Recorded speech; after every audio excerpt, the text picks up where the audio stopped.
नमस्कार, आप देख रहे हैं न्यूज 18 बिहार झारखंड और मैं हूं आपके साथ लक्ष्मी। बिहार के मुख्यमंत्री नीतीश कुमार ने एक बार फिर इस बयान को दोहराया कि वो अब बीजेपी का साथ कभी नहीं छोड़ेंगे। उन्होंने 2 बार आरजेडी के साथ जाना अपनी गलती बताई और कहा कि अब कभी इधर उधर नहीं जाएंगे। सीएम ने आरजेडी के नेताओं पर भी निशाना साधा। इसके बाद बिहार में राजनीतिक बयानबाजी तेज हो गई है। देखिए रिपोर्ट। क्या फिर बिहार है? आपने बीमार बिहार को खड़ा किया।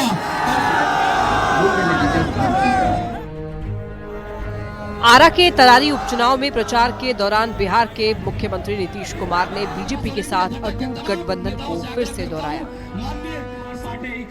जब मंच से सीएम ने ये कहा कि वो अब बीजेपी का साथ छोड़कर कभी नहीं जाएंगे।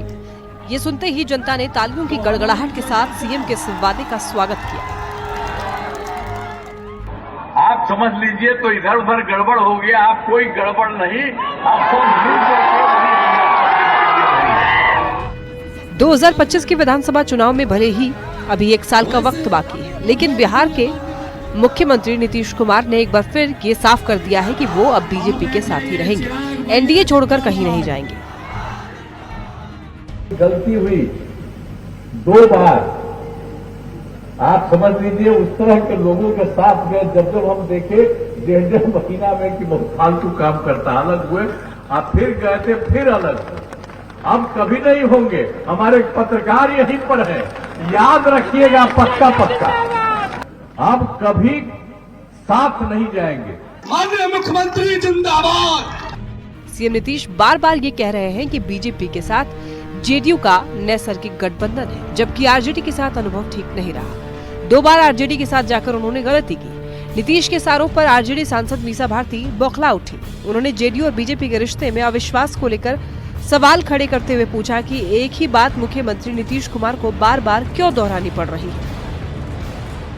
अगर ये गलती है तो मैं तो चाहूंगी कि ऐसी गलती हमारे जो राजनीतिक लोग हैं, जो मंत्री बनते हैं, जो मुख्यमंत्री बनते हैं, ऐसी गलती बार बार वो लोग करें, ताकि बिहार के लोगों का भला हो, बिहार के बेरोजगारों का भला हो। ये गलती जो 20 साल से है वो क्यों नहीं सरकार में कर रहे हैं लोग? इससे किसका भला हो रहा है और ये क्यों बताने की कोशिश कर रहे हैं? मतलब इसका मतलब है कि कुछ अंदर ठीक नहीं चल रहा है, इसलिए बार बार बता रहे हैं। क्या कहना चाह रहे हैं? बिहार में एनडीए की सरकार है और नीतीश कुमार सीएम। नीतीश कुमार नहीं चाहते कि अब गठबंधन के अंदर और गठबंधन के कार्यकर्ताओं के बीच किसी तरीके का कंफ्यूजन रहे, क्योंकि 2020 में इसी कंफ्यूजन का नुकसान एनडीए को और सीएम नीतीश की पार्टी जेडीयू को उठाना पड़ा था। आरा संवाददाता चंदन कुमार के साथ ब्यूरो रिपोर्ट, न्यूज 18। आरजेडी सांसद सुधाकर सिंह ने एक बार फिर विवादित बयान दिया है। उन्होंने कहा है कि बीजेपी और बीएसपी के लोग सड़कों पर गुंडागर्दी पर उतारू। इस बार चुनाव में गुंडागर्दी करेंगे तो 300 बूथ पर लाठी से पीटेंगे। और इस पर बिहार सरकार के मंत्री संतोष सिंह ने भी पलटवार किया। कहा कि यदि हमारे समर्थक भी लाठी का जवाब देंगे और उंगली काट लेंगे।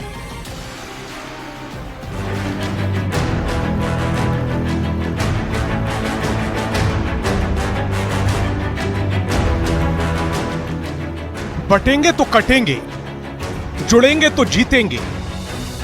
ना कटेंगे ना बटेंगे की राजनीति अब एक कदम आगे निकल चुकी है। बिहार में हिंसात्मक बयानबाजी सियासी जोर पकड़ चुकी है। नेता एक दूसरे को काटने, पीटने और थूरने की धमकी दे रहे हैं। सबसे पहले बवाली बयान का बिगुल आरजेडी सांसद सुधाकर सिंह ने फूंका और कहा 2020 वाली गलती नहीं दोहराएंगे, इस बार बूथ पर लाठी से पीटेंगे। इस वाली गलती नहीं करेंगे। पिछली बार 20 में 3 जगह ही लाठी से पिटाए थे लोग। इस बार चुनाव में गुंडागर्दी करेंगे तो 300 बूथ पर पिटाएंगे लाठी से, याद रखना है। सुधाकर सिंह के बयान पर बीजेपी बौखला उठी। बिहार सरकार में श्रम संसाधन मंत्री संतोष सिंह ने पिटाई के जवाब में उंगली काटने की चुनौती दे डाली, तो वहीं पूर्व केंद्रीय मंत्री अश्विनी चौबे ने देसी अंदाज में थूरने की बात कह डाली।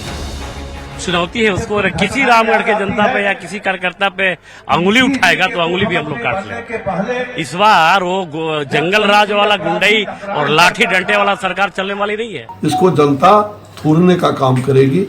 आगे पहले भी थूरा है, आगे भी थूरा है। गुंडागर्दी और जंगलराज के वार पलटवार पर बिहार में सियासत भी गर्मा उठी। मारपीट करने पर बीजेपी ईंट का जवाब पत्थर से देने की बात कह रही है, तो आरजेडी गुंडों के सहारे लोकतंत्र को कमजोर करने का आरोप लगा रही है। अब भाजपा और नीतीश की सरकार है, कहीं कुछ भी हुआ तो आपके गुंडे जेल तो जाएंगे ही जाएंगे, पर इस बार ईंट का जवाब पत्थर से देंगे हम लोग। बाई इलेक्शन हो रहे हैं, वहाँ जनता इनके खिलाफ वोट की चोट जबरदस्त देने वाली है और यही कारण है कि इस बौखलाहट में मारपीट और गुंडागर्दी जैसे शब्द ये प्रयोग कर रहे हैं। कुछ लोग गुंडों का सहारा लेकर के लोकतांत्रिक प्रक्रिया को कमजोर करना चाहते हैं, ये चलने वाला नहीं है।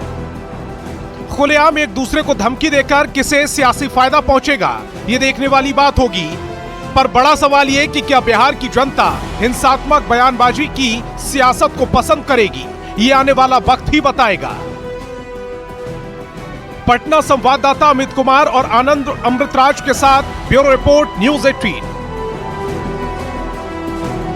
दरभंगा में एम्स शिलान्यास के कार्यक्रम को ऐतिहासिक बनाने में एनडीए के नेता जुटे हुए हैं और इसी को लेकर के देखिए जेडीयू के राष्ट्रीय कार्यकारी अध्यक्ष संजय झा और बीजेपी सांसद गोपाल जी ठाकुर शिलान्यास स्थल का निरीक्षण करने के लिए पहुंचे। साथ ही बिहार सरकार के स्वास्थ्य मंत्री मंगल पांडे और समाज कल्याण मंत्री मदन सहनी भी रहे और निरीक्षण के बाद संजय झा ने एम्स निर्माण शुरू होने को ऐतिहासिक बताया। उन्होंने कहा कि प्रधानमंत्री नरेंद्र मोदी का बिहार पर विशेष ध्यान रहता है। जेडीयू के राष्ट्रीय कार्यकारी अध्यक्ष ने आगे कहा कि एनडीए की मीटिंग में तय हो चुका है, विकास के रास्ते बिहार में 210 सीट पर जीत तय होने का उन्होंने दावा किया। वो माननीय प्रधानमंत्री जी एम्स का भूमि पूजन करने आ रहे हैं, शिलान्यास करने आ रहे हैं। अब पूरा NDA, BJP, JDU, Lojpa Ramvilas ji का, हम पार्टी और जो हमारे उपेंद्र कुशवाहा जी हैं, सारे लोग अभी आप देख रहे हैं इकट्ठा होकर के ये ऐतिहासिक कार्यक्रम होगा। तो हम लोग पॉजिटिव वोट पर, अपने काम पर, इसमें तो कोई गलत नहीं है, अपना काम करके लोगों के बीच में वोट मांग रहे हैं। हमारे काम से हमको जज कीजिए। तो एनडीए अपने काम पर लोगों के बीच में वोट मांगने जाएगा। और हम लोगों ने जब एनडीए की मीटिंग हुई थी माननीय मुख्यमंत्री जी के आवास पर, आपने देखा होगा कुछ दिन पहले, तो टारगेट भी तय हो गया ना कि 2010 में जो 206 सीट आया था उससे ज़्यादा सीट ले करके एनडीए 2025 में आएगी। आप लोगों को ऑन रिकॉर्ड बताकर, जनता का उफान है। पहली बार तो जनता डबल इंजन का मजा ले रहा है। देखिए 13 नवंबर मिथिला क्षेत्र के लिए ऐतिहासिक दिन बनने जा रहा है, जहां देश के यशस्वी प्रधानमंत्री श्री नरेंद्र भाई मोदी यहां पर एम्स का शिलान्यास करेंगे और संपूर्ण उत्तर बिहार मिथिला क्षेत्र के 8.5 करोड़ आबादी के लिए एम्स बनेगा। जब तक सृष्टि रहेगी तब तक मिथिला के लोगों को यहाँ इलाज होगा। 13 नवंबर को देखिए प्रधानमंत्री नरेंद्र मोदी दरभंगा में एम्स का भूमि पूजन करेंगे और इस पर आरजेडी नेता अब्दुल बारी सिद्दीकी ने निशाना साधा है। सिद्दीकी ने कहा कि पहले ये लोग कह रहे थे कि जमीन ठीक नहीं है, पीएम मोदी शिलान्यास करने के लिए उपचुनाव के बाद भी आ सकते थे, लेकिन इन लोगों में नैतिकता नहीं बची।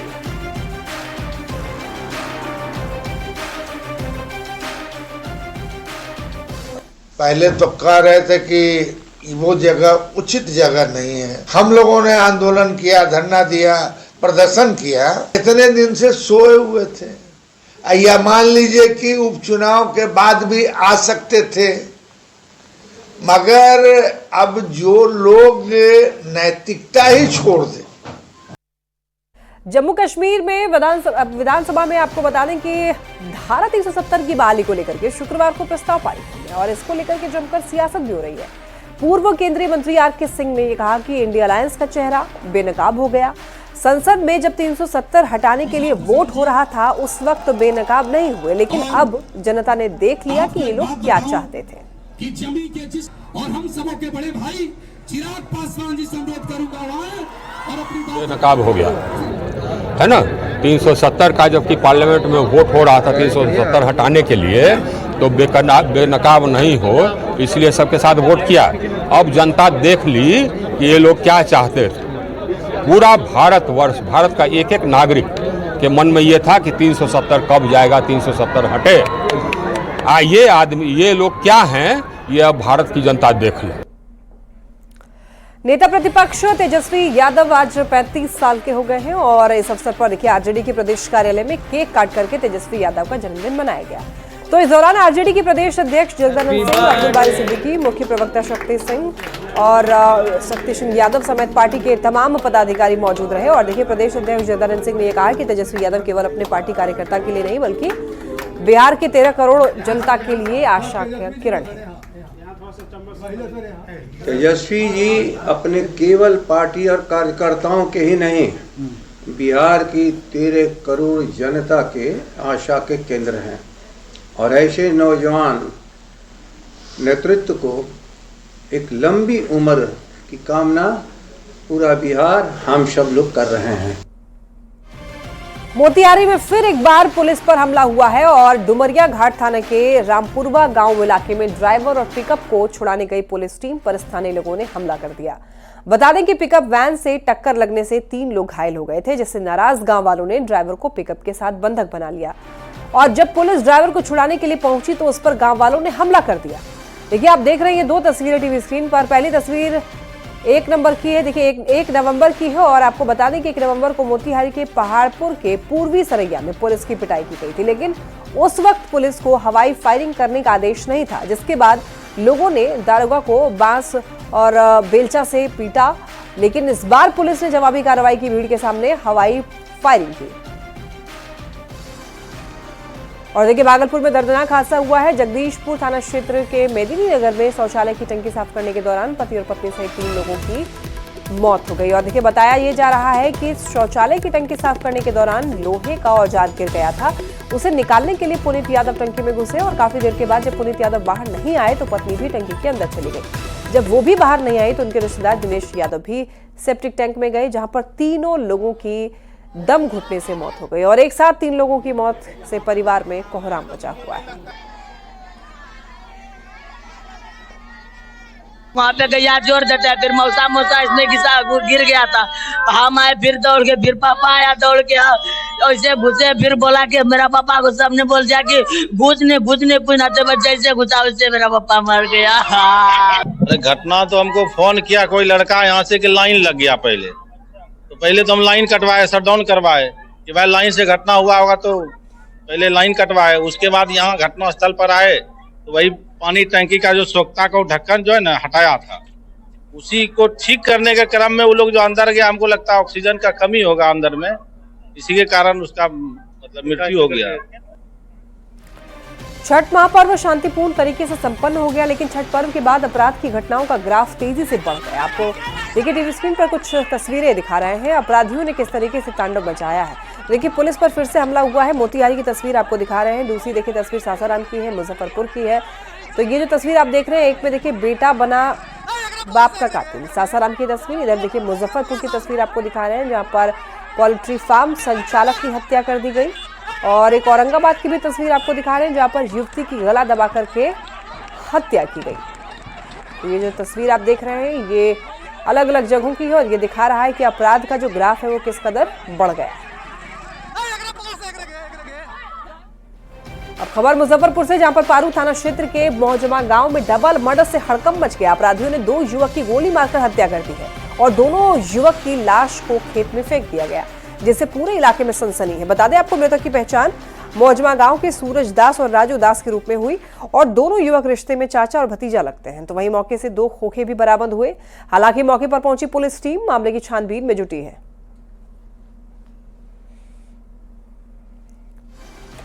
मुजफ्फरपुर में डबल मर्डर की घटना पर डीआईजी ने यह बताया है कि ग्रामीण एसपी पूरे मामले की जांच पड़ताल में जुटे हैं। उन्होंने ये बताया कि प्रेम प्रसंग में हत्या की बात सामने आ रही है और पूरे मामले में कई लोगों को डिटेन किया गया है और जल्द ही खुलासा कर दिया जाएगा। डबल मर्डर की जांच के लिए एफएसएल की टीम के साथ डॉग स्क्वाड की टीम भी जुटी है। एक युवक है मृतक, दूसरा उसका ही अपना गोतिया एक भतीजा है जिसकी उम्र 12-13 साल बताई जा रही है। तो जांच में ये सामने आया कि शाम को 7:30 बजे के लगभग मृतक को कॉल करके बुलाया गया था और जो कॉल करने वाला था उसका नाम और मोबाइल नंबर सब स्पष्ट है। घटना का कारण जो है प्रेम संबंध बताया जा रहा है अभी तक की जांच में। तो पुलिस गिरफ्तारी में लगी हुई है, कुछ लोगों को डिटेन भी किया गया है, उनसे पूछताछ की जा रही है। जल्दी ही घटना को उद्भेदन कर लिया जाएगा और अभियुक्तों की गिरफ्तारी सुनिश्चित की जाएगी। खबर लखीसराय से, जहां पर कजुरा थाना के मंजियावा गांव में एक युवक की संदिग्ध हालत में मौत हो गई। और देखिए, जानकारी मिलने पर कजुरा पुलिस मौके पर पहुंची और शव को कब्जे में लेकर पोस्टमार्टम के लिए भेज दिया। परिवार के लोगों ने शराब पीने से मौत की बात कही है।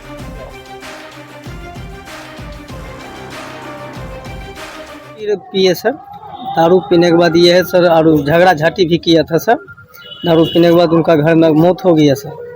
मौत होने का कारण हुआ सर, फिर सब प्रशासन गए, वहाँ से आए, यहाँ सदर हॉस्पिटल रेफर कर दिए, यहाँ से लेकर आए, यहाँ से फिर पोस्टमार्टम अभी तक नहीं कर रहे हैं। इसकी तफ्तीश जारी है। फिलहाल जो है शरीर पर चोट का निशान जो प्रत्यक्ष रूप से नहीं पाया गया है। पोस्टमार्टम की प्रक्रिया इसमें जारी है। किस परिस्थिति में मारपीट की गई और किस परिस्थिति में उनकी मौत हुई है, इसमें आगे अनुसंधान किया जा रहा है। पुलिस का जो इंक्वेस्ट आया है उसमें भी लिखा हुआ है कि मृत्यु का कारण प्रतीत नहीं हो रहा है। जब मेरे द्वारा देखा गया तब शरीर पर कोई भी एक्सटर्नल इंजरी नहीं था, कहीं पर भी एक्सटर्नल इंजरी नहीं है, इसलिए इसे पोस्टमार्टम के लिए जवाहरलाल नेहरू मेडिकल कॉलेज भेज रहे हैं। बेगूसराय में शादीशुदा युवक को अपनी शादीशुदा प्रेमिका से मिलना महंगा पड़ गया। चूंकि देखिए, ग्रामीणों ने रंगे हाथ युवक को महिला के घर में पकड़ा और फिर उसकी जमकर पिटाई की। इतना ही नहीं, गांव वालों ने महिला और पुरुष को दोनों को गांव में घुमाया और मौके पर पुलिस पहुंची। इसके बाद दोनों को सुरक्षित बाहर निकाला गया, लेकिन फिलहाल दोनों से पूछताछ की जा रही है। और घटना जो है ये नीमा चांदपुरा थाना क्षेत्र का है। नीमा की रहने वाली एक शादीशुदा महिला का पास के ही गाँव के में एक शादीशुदा युवक के साथ में प्रेम प्रसंग काफी लंबे समय से चल रहा था। लड़की के घर पर लड़का गया हुआ था सुबह के टाइम में मिलने के लिए, तो इसमें गांव वाले संदेह के आधार पर उनको फिर मारपीट करने लगे। और इसकी सूचना जब मिली तो हमारा 112 का टीम गया और फिर पब्लिक के बीच से उस महिला और पुरुष दोनों को बचा करके लाया और फिर उनको इलाज के लिए सदर अस्पताल बेगूसराय लाया गया और फिर उस संबंध में इलाज कर आगे की कार्रवाई की जा रही है। खबर राजधानी पटना से, जहां पर पुलिस ने चर्चित होटल कारोबारी शकील मलिक हत्याकांड का देखिए खुलासा कर दिया और पुलिस ने इस मामले में कुख्यात अपराधी डीडिया को भी गिरफ्तार कर लिया है। आपको बता दें कि 20 अक्टूबर को होटल कारोबारी शकील मलिक की कुतुबुद्दीन लेने में दिन दहाड़े हत्या कर दी गई।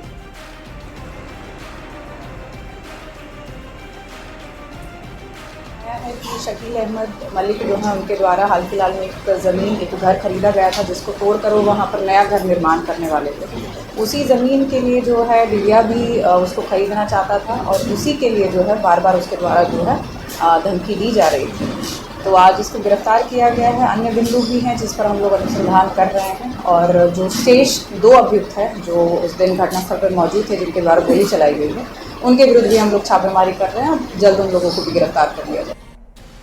अब देखिए, छठ संपन्न होने के बाद पटना जंक्शन से रवाना होने वाले यात्रियों की वहां पर भारी भीड़ दिख रही है और लाखों की संख्या में लोग जो है पटना जंक्शन पर बता दें आपको पहुंचे हुए हैं भीड़ को मैनेज करने के लिए। वहां पर कई सारे सीसीटीवी लगाए गए हैं। आपको बता दें कि भीड़ को मैनेज करना भी एक बड़ी चुनौती बन गई है। पटना जंक्शन पर 147 सीसीटीवी कैमरे से नजर रखी जा रही है। चप्पे चप्पे पर सुरक्षा कर्मियों की भी वहां पर पैनी नजर है।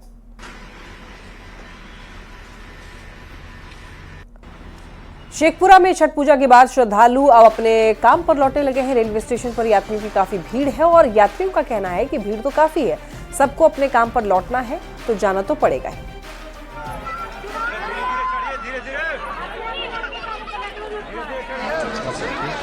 छठ पूजा मनाने के लिए आए थे, अब मना लिए, अब जा रहे हैं। कैसा रहा?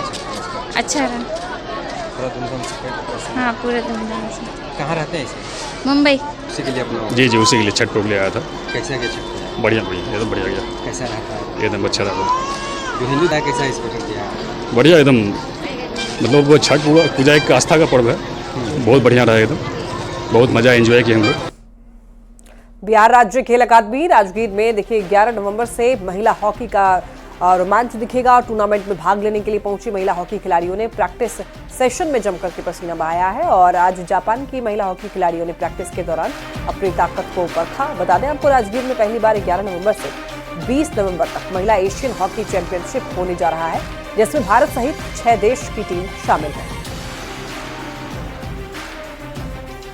स्टेडियम है और यहाँ पर 11 नवंबर से 20 नवंबर तक आयोजित होने वाले महिला एशियन हॉकी चैंपियनशिप ट्रॉफी को लेकर पूर्वाभ्यास शुरू कर दिया गया। तब देख सकते हैं किस तरह से जो है इस खेल अकादमी में जो है कि आज जापान, साउथ कोरिया, चाइना समेत अन्य जो देशों के खिलाड़ी हैं वो यहाँ पहुंचकर जो है पूर्वाभ्यास कर रहे हैं। और ख़ास करके सुरक्षा की दृष्टि से जो है भारी संख्या में जो है पुलिस बलों की तैनाती की गई। तो देख सकते हैं किस तरह से जो है आज सुरक्षा व्यवस्था को लेकर जो है यहाँ पर जो है कि भारी संख्या में पुलिस बल की तैनाती की गई है, अधिकारियों की गाड़ी लगी हुई है, क्योंकि जिस तरह से जो है जो टीमें सभी हैं वो यहाँ पर पूर्वाभ्यास अंदर कर रही है और जो बाहर है सुरक्षा व्यवस्था कड़ी कर दिया गया है। तो इसको लेकर जो है यहाँ पर पूर्वाभ्यास जारी है।